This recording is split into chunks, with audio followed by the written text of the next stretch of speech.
Class 8 के छात्र और छात्राएं ध्यान दें। इकाई 3 परमाणु संरचना एटॉमिक स्ट्रक्चर। संसार में जितनी भी चीज़ें हैं, इसका जो सबसे सूक्ष्म कण या पार्टिकल होता है वो अणु कहलाता है। और अणु जो है वो खुद परमाणुओं से मिलकर बना होता है। शुरुआत में रदरफोर्ड ने और डाल्टन ने इस पर काफ़ी काम किया है। डाल्टन ने एक थ्योरी भी दिया था कि किसी भी पदार्थ का जो सबसे सूक्ष्म कण होता है वो परमाणु कहलाता है। परमाणु को विभाजित नहीं किया जा सकता।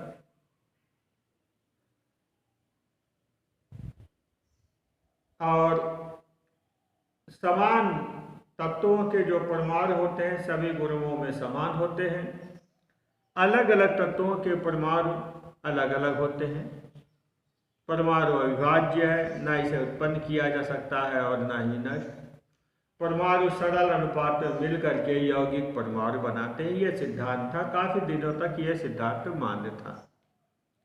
लेकिन बाद में अध्ययन से यह पता चला कि जो स्वतंत्र अवस्था में रह सकता है किसी भी पदार्थ का, किसी भी तत्व का, किसी भी यौगिक का सबसे सूक्ष्म कण जो है वो मॉलिक्यूल कहलाता है, अणु कहलाता है। अणु जो है ये स्वतंत्र रहता है, परमाणु नहीं। हाँ, ये अलग बात है किसी तत्व में एक ही परमाणु उसके एक अणु में हो तो वही परमाणु भी है, अणु भी है। फिर बहुत सी खोजें हुई जिसके बाद जाकर ये प्रमाणित हुआ कि परमाणु जो है अविभाज्य नहीं है। ये खुद जो है इलेक्ट्रॉन, प्रोटॉन, न्यूट्रॉन से मिलकर बना होता है। और किसी भी तत्व के नाभिक में जितने धनावेशित प्रोटॉन होते हैं वही उसका परमाणु संख्या या परमाणु क्रमांक कहलाता है। जैसे हाइड्रोजन का परमाणु संख्या 1 है, आप जानते हैं। ऑक्सीजन का परमाणु संख्या जो है वो 8 है। ये तो परमाणु संख्या हुआ। और किसी भी परमाणु के नाभिक में उपस्थित प्रोटॉन और न्यूट्रॉन की संख्या के योग को परमाणु भार या द्रव्यमान संख्या कहते हैं। अब जैसे हाइड्रोजन की बात हमने किया था, इसके नाभिक में एक प्रोटॉन होता है, सामान्य प्रोटॉन। वैसे हाइड्रोजन के 3 समस्थानिक होते हैं। तो जो समस्थानिक जिसका परमाणु संख्या भी 1 है, परमाणु भार भी 1 है, तो उसके नाभिक में एक प्रोटॉन है, न्यूट्रॉन नहीं है। जिस हाइड्रोजन का परमाणु संख्या 1 होता है, परमाणु भार 2 होता है, इनके नाभिक में एक प्रोटॉन और एक न्यूट्रॉन होता है, 2 हो गए। और जिस हाइड्रोजन के समस्थानिक का परमाणु क्रमांक 1 और परमाणु भार 3 होता है, इनके नाभिक में एक प्रोटॉन और 2 न्यूट्रॉन होते हैं। तो किसी भी तत्व के नाभिक में उपस्थित प्रोटॉन और न्यूट्रॉन की संख्या के योग को परमाणु भार कहा जाता है।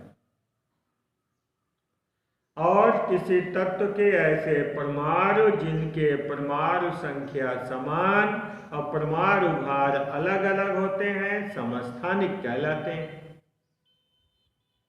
और विभिन्न तत्वों के वे परमाणु जिनके परमाणु भार समान लेकिन परमाणु संख्या भिन्न भिन्न होता है समभारी कहलाते हैं। जैसे आर्गन है, आर्गन का परमाणु क्रमांक 18, परमाणु भार 40। कैल्शियम का परमाणु क्रमांक 20, परमाणु भार 40। अब परमाणु भार समान है लेकिन परमाणु क्रमांक अलग अलग, ये समभारी कहलाते हैं। तो इस अध्याय में परमाणु की संरचना के बारे में अध्ययन किया गया है। अब हम आते हैं इसके जो है अभ्यास कराने के लिए। तो सबसे पहले आप देखिए अध्याय 3 के अभ्यास प्रश्न में पहले के का में। तो कुछ हम आपको हिंट देते हैं, फिर आपको हम बताते हैं। आप सामने देखिए, लिखा हुआ है प्रश्न 1 का, ये आपका बहुविकल्पी है, सही विकल्प चुन करके आपको लिखना है। तो पहला का न्यूट्रॉन की खोज की है। अब किसने किया है? तो न्यूट्रॉन का खोज किया था जेम्स चैडविक। आप टिक लगा सकते हैं या प्रश्न लिख करके आप आंसर भी लिख सकते हैं। पहले के खामे आइए। किसी तत्व के वे परमाणु जिनकी परमाणु संख्या समान होती है परंतु परमाणु द्रव्यमान संख्या भिन्न भिन्न होती है कहलाती है। क्या कहलाते हैं? अभी हमने आपको बताया था कि जिनके परमाणु भार समान परमाणु संख्या भिन्न भिन्न होता है, ये कहलाते हैं समस्थानिक। सा पे आप चिन्ह लगा दीजिए, समस्थानिक। अब आप किताब पे आइए और इसी तरह से आप उस पर भी पेंसिल से निशान लगाइएगा किताब में, नहीं तो कॉपी में आप नोट करिए। किताब में जो है पेन से आप कोई गोचा गाची मत करिए, उसको साफ रखिए।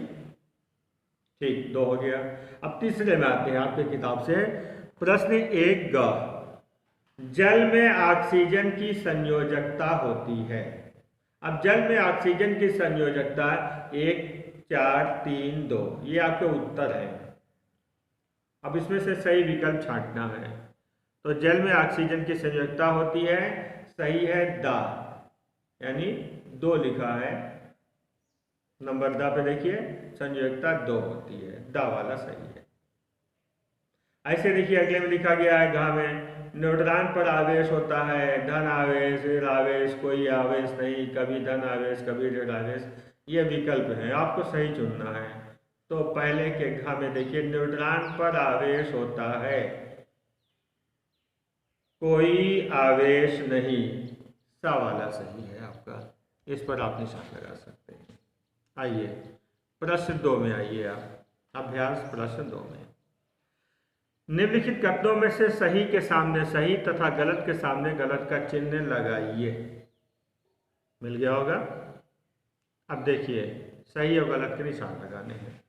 दूसरे का देखिए, परमाणु अविभाज्य कण होता है। पहले कभी डाल्टन ने कहा था, लेकिन अब हम जानते हैं कि परमाणु जो है यह अविभाज्य नहीं है। अब तो आपको हम बता दें, नाभिकीय विखंडन वगैरह में एक परमाणु टूटकर कई जो है परमाणु में बढ़ जाते हैं।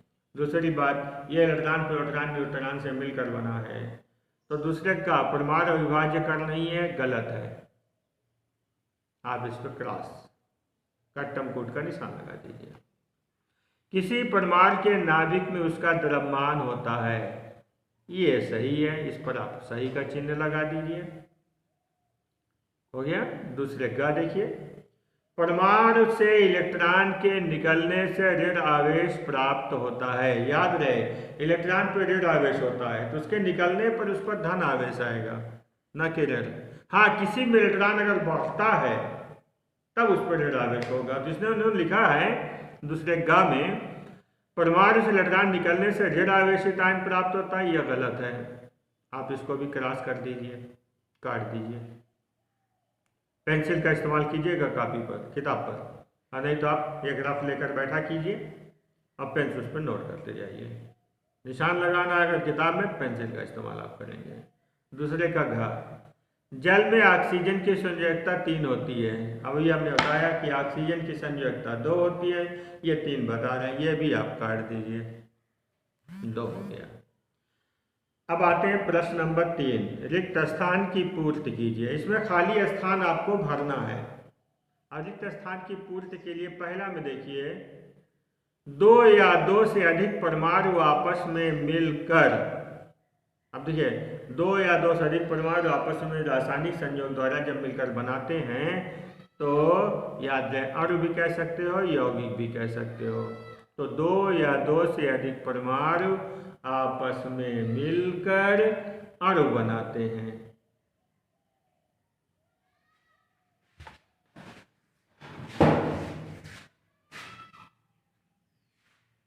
ये लिख दिया हमने, अणु बनाते हैं ताकि आपसे गलती ना हो। ठीक, प्रोटॉन की खोज किया था। तो आप जानते हैं कि इलेक्ट्रॉन, प्रोटॉन और न्यूट्रॉन 3 कण होते हैं। प्रोटॉन की खोज शुरुआत में अस्टम गोल्डस्टाइन ने 1886 में किया था। बाद में रदरफोर्ड ने इसका नाम दिया, इसके गुणों का अध्ययन किया, तो खोजकर्ता जो है वो रदरफोर्ड का नाम दिया जाता है। लेकिन बता दें कि सबसे पहले इसको गोल्डस्टाइन ने जो है 1886 में खोज किया था, लेकिन इसके गुणों का बहुत ज़्यादा अध्ययन भी नहीं किए थे। इसका नाम प्रोटॉन जो है, तो इसलिए खोजकर्ता का नाम रदरफोर्ड के नाम पर रखा गया। तो रदरफोर्ड आप भर सकते हैं, नाम उसमें लिखा होगा, रदरफोर्ड की जगह ये नाम आया हुआ है। अगर आपको दिक्कत आती है तो लिख देते हैं रदरफोर्ड लिखिए, चाहे रदरफोर्ड। आप ये दोनों, ये बात ये इंग्लिश का नाम है, रदरफोर्ड भी लिख सकते हैं, लेकिन आम तौर से लोग रदरफोर्ड लिखते हैं, बेहतर होगा। एक जबान को जब दूसरा जबान में ट्रांसलेट किया जाता है तो ये बातें आती हैं, तो आप रदरफोर्ड लिख सकते हैं। ठीक। न्यूट्रॉन का द्रव्यमान हाइड्रोजन परमाणु के द्रव्यमान के लगभग बराबर होता है। क्यों नहीं? आपको बता दें, न्यूट्रॉन का द्रव्यमान जो है, अब देखिएगा, बात समझिएगा, लगभग कह रहा है, बराबर तो नहीं होता है, लेकिन मान लिया जाता है। प्रोटॉन न्यूट्रॉन का द्रव्यमान लगभग बराबर मानते हैं। तो न्यूट्रॉन का द्रव्यमान हाइड्रोजन परमाणु के द्रव्यमान के लगभग बराबर होता है, आप लिख सकते हैं इसमें। नील्स बोर के अनुसार परमाणु का समस्त द्रव्यमान, तीसरे के घ में आप लिखिएगा द्रव्यमान, उसके नाभिक में उपस्थित होता है। 3 के घ में आप लिखेंगे द्रव्यमान।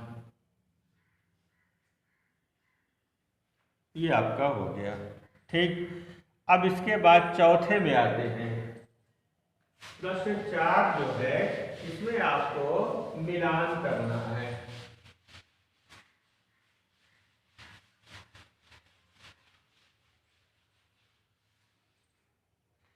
देखिए, एक तरफ लिखा हुआ है चैडविक। अब चैडविक लिखा है ना, तो इसको किससे मिलाओगे? इलेक्ट्रॉन क्या होता है, इसको किससे मिलाओगे? ठीक, कार्बन। तो चैडविक को मिला दीजिए। चैडविक ने जो है न्यूट्रॉन की खोज की थी, चैडविक को न्यूट्रॉन से मिला दीजिए। इलेक्ट्रॉन सामने देखिए लिखा हुआ है ऋण आवेशित कण, इलेक्ट्रॉन को ऋण आवेशित कण से मिला दीजिए। कार्बन तत्व। आज इतना ही।